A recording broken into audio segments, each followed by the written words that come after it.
네, 미국 주교회의 사목서한 평화의 도전 번역에 참여한 분을 모셨습니다. 가톨릭 동북아 평화연구소 번역팀 정승아 테레지아님인데요. 주교회의 경향잡지 기자이시기도 합니다. 정승아님, 안녕하세요. 네, 안녕하세요. 예, 먼저 번역서 출간 축하드립니다. 감사합니다. 네, 자, 이 먼저 많고 많은 교회 문헌 중에서 유독 이 평화의 도전을 선택해서 번역하신 이유가 궁금합니다.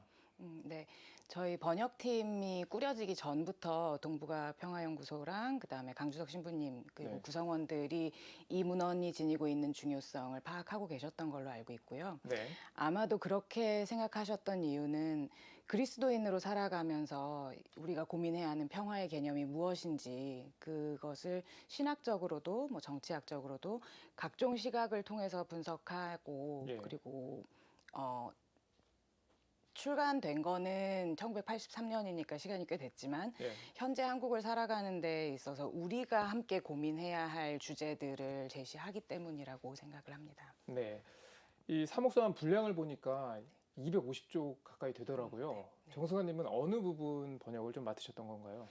일단 저 문헌이 총 네 부분으로 크게 구성이 됩니다. 예, 우선 성서와 교회 가르침에서 평화에 관해서 어떻게 이야기하고 있는가가 첫 부분이고요.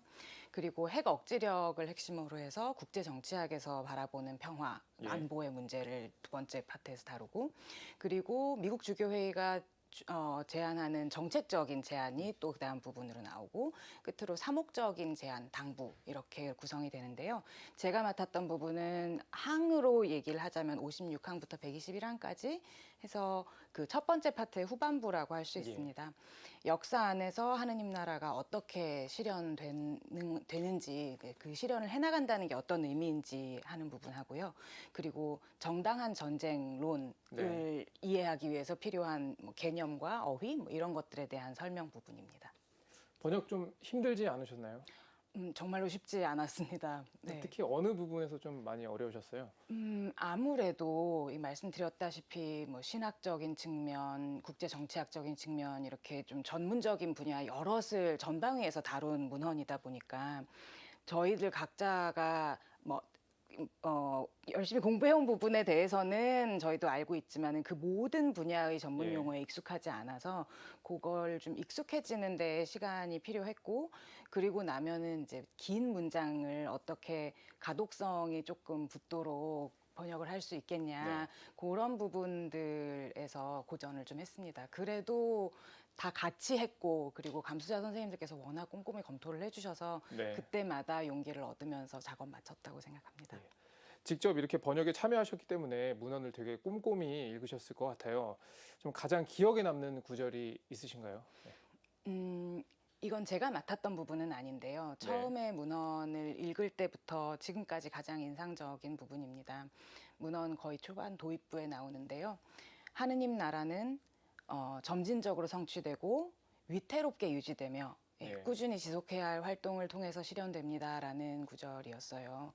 이게 평화에 관해서 미국 주교님들께서 가지고 계시는 굉장히 정직한 고백을 담고 있다는 네, 생각이 들어서 아마 저한테 굉장히 인상적이었던 것 같고 어제와 오늘 같은 시기에 저희들에게도 한편으로 용기를 주기도 하고 네. 현실적인 시각을 다시금 다질 수 있게 해주는 구절이 아닐까 생각합니다. 지금의 한반도의 좀 엄중한 상황을 고려하면 네. 이 한반도의 평화도 점진적으로 오고 네. 위태롭게 유지되면서 그 꾸준히 노력을 해야 된다. 네, 이렇게 포기하지 않아야 한다는 네, 메시지를 줄 수 있을 것 같습니다. 예, 알겠습니다. 자, 그리고 이 미래 세대인 청년 연구자들이 번역한 점을 두고도 좀 의미가 깊다 이런 평가가 나옵니다. 네. 좀 번역 과정에서 평화에 대해서 좀 토론하는 시간이 있었다고 들었는데요. 어떤 이야기가 오갔는지 궁금합니다.